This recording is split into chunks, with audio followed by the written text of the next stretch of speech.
eu converso com a doutora Valeriana sobre transtorno de déficit de atenção. E o que fazer, então, com essa criança ou esse adolescente que tem esse transtorno? Então, a primeira situação que precisa ser solucionada é uma parceria com os pais num bom entendimento daquele tipo de comportamento, porque às vezes tem um componente hereditário. A mãe, o pai também tem déficit de atenção e que está relativamente solucionado no atual momento em que a criança está sendo avaliada. Mas, então, nessa situação, a família tem que ter uma compreensão do fato e tomar atitudes não repressivas, de tal maneira que crie ansiedade e depois gere, no transcorrer da evolução da criança, depressão. Porque o dia a dia os meses, os anos vão correndo e essa criança se torna depressiva, tá certo? E a adolescência delas vai ser complicada e problemática. Então, esse entorno, esse núcleo domiciliar precisa compreender e trabalhar bem o psicoafetivo com os familiares, com os pais. Aí, o segundo momento é realmente ter uma psicóloga que faça, ou um psicólogo, que faça uma delineação para que essa criança tire o componente estressante ou se faça entender, porque ela se questiona. Sim. Por que eu sou assim? Sim. Né? Aí, depois desse momento, então, as situações relaxantes, um determinado tipo de esporte que caia na graça dessa criança, né? Pode ser natação, pode ser futebol, pode ser vários outros, né? Aqui em Santos tem uma situação bastante, o surf, né? Muito interessante. E quando já existe um componente hiperativo, impulsivo, com reações catastróficas, em que a criança não consegue se auto-organizar diante de uma frustração, aí então sim, aí ela precisa de um recurso médico, e que nós temos esse recurso médico. Por quê? Porque existe o frontal dessa criança e as redes neurais que terminam no frontal, na amígdala cerebral, elas não estão em funcionamento regular, não só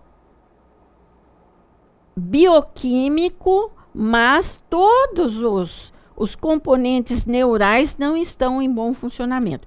Se o bioquímico não está bem, então nós temos que ajudar com um fármaco. Mas tem que ser muito bem indicado, porque existem as contraindicações, não é?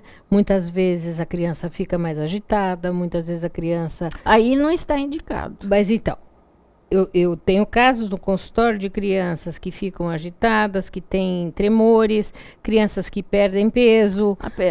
Perde o apetite. Não é? Não dorme. Então, quer dizer, e até que ponto realmente não está vendo a panaceia, né, da Ritalina, ou do componente referente a essa medicação? Não sei como é que a senhora vê essa questão. Não, mas aí tem que ter bem balanceado. Então, o leve não é, moderado não precisa, mas aí precisa ver. Inclusive, foi submetido a exames subsidiários, fez as testagens e o conjunto de reações catastróficas, ela está dentro do ambiente domiciliar, está dentro da escola, está excluindo dentro das atividades a própria criança, aí então aí as coisas Porque uma precisam coisa ser que se- rebalanceadas. Uma né? coisa que a senhora Porque falou que aí- é importante, que existem exames hoje, tanto do ponto de vista de imagem quanto laboratoriais, que podem ajudar no diagnóstico tanto de transtorno de déficit de atenção como de problemas neurológicos, não é verdade? Tem os exames e que colaboram efetivamente numa decisão. E aí também nós temos que fazer um acordo científico com as bases científicas com os familiares. Olha, nós temos a favor da medicação esses parâmetros. E sem medicação, esses parâmetros. Vamos casar e vamos ver quais seriam possíveis de serem. Aliás, os americanos, atualmente, eles têm um modelo que eu achei muito interessante. Tem uma instituição para transtorno transtorno do déficit de atenção com hiperatividade, principalmente quando está chegando na época da adolescência, que a efervescência comportamental fica muito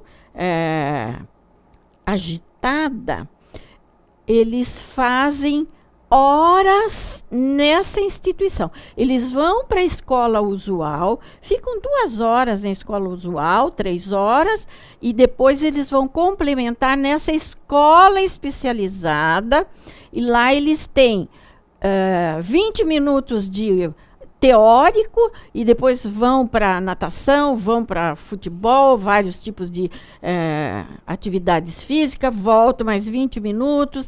Então, é um modelo de escola completamente diferente, com professores Que interessante. Né? adequados. Já voltamos a falar.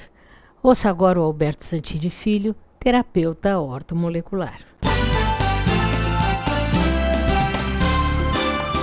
Olá, mais uma vez é um prazer estar com todos vocês. Hoje nós vamos falar de um assunto que muitas pessoas nos procuram, que pode ser sobre a fadiga, a falta de resistência, a quebra de energia, fadiga de pessoas idosas. E começou por aí, inclusive, toda a pesquisa que foi feita através da terapia ortomolecular, baseado nos estudos de Ménitrier, que vem da França, onde eu tive a oportunidade de estudar tanto em extensões universitárias no Brasil, mas também fui para a França, fazendo cursos dentro da terapia ortomolecular, mas também estudando bioquímica dentro do curso da terapia ortomolecular, onde nós vamos te equilibrar para que você se fortaleça.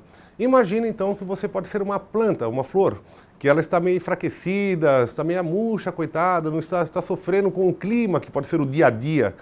Quando nós devolvemos a estrutura de elementos que são necessários para o seu metabolismo, ele vai produzir reações para que as enzimas comecem, reações bioquímicas nas enzimas, para que o seu metabolismo venha a querer reagir por si só, e o emocional também. E o que acontece? É como aquela flor que está murchinha e de repente você começa a ganhar uma estrutura, ela começa a se fortalecer para enfrentar as situações. Que eu vejo que muitas pessoas hoje que estão passando por cansaços, fadigas, quebras de energia, também às vezes são por fatores externos que lhe atingem e que muitas vezes não aparecem em exames de laboratório, como a qualidade de vida de cada pessoa, o dia a dia que vocês enfrentam, são problemas individuais de cada um, que eu falo que é como se o pensamento te gerasse sintomas. Da mesma forma, por exemplo, que às vezes eu penso na comida e salivo a minha boca, as minhas emoções, meus sentimentos e minhas preocupações acabam muitas vezes gerando sintomas também. Então eu falo que pensamento é que nem vento. Você não pega na mão, mas ele quer te derrubar. Se nós te fortalecermos da mente para o físico, a estrutura vai começar a se fortalecer, se abrir para a vida, para que você enfrente o dia a dia de uma forma bem melhor. Entre mais para saber no nosso site www.santiniortomolecular.com.br e aguardo vocês interessados no nosso instituto. Um abraço.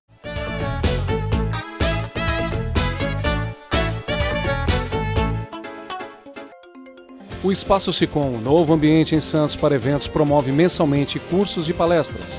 O objetivo é informar e capacitar síndicos, condôminos e administradores nas áreas civil e trabalhista, incluindo o curso de síndico profissional. E você também pode agendar uma consulta com os advogados especializados em condomínio. SICOM, Sindicato dos Condomínios Prediais do Litoral Paulista. Informações 13 3326 3083. Comunicado. A Escola Santista de Astrologia está com inscrições abertas para os cursos regulares de formação em astrologia. Curso básico com turmas manhã, tarde e noite, interpretação de mapa astrológico, previsões e supervisão de mapas. A escola ainda oferece atendimento de mapas astrológicos e uma grande variedade de livros. Escola Santista de Astrologia, Rua Goitacazes, número 8. Telefone 3284-9714. Santos. O Smart Center oferece salas executivas que podem ser utilizadas por hora, dia ou mês, além de auditórios para treinamentos, cursos e seminários, salas de reuniões e o exclusivo programa Link, em que o cliente pode divulgar o endereço e telefone do Smart Center para receber encomendas, correspondências e recados. Uma opção inteligente que tem como diferencial aliar comodidade e baixos custos. Smart Center, o seu escritório virtual definitivo.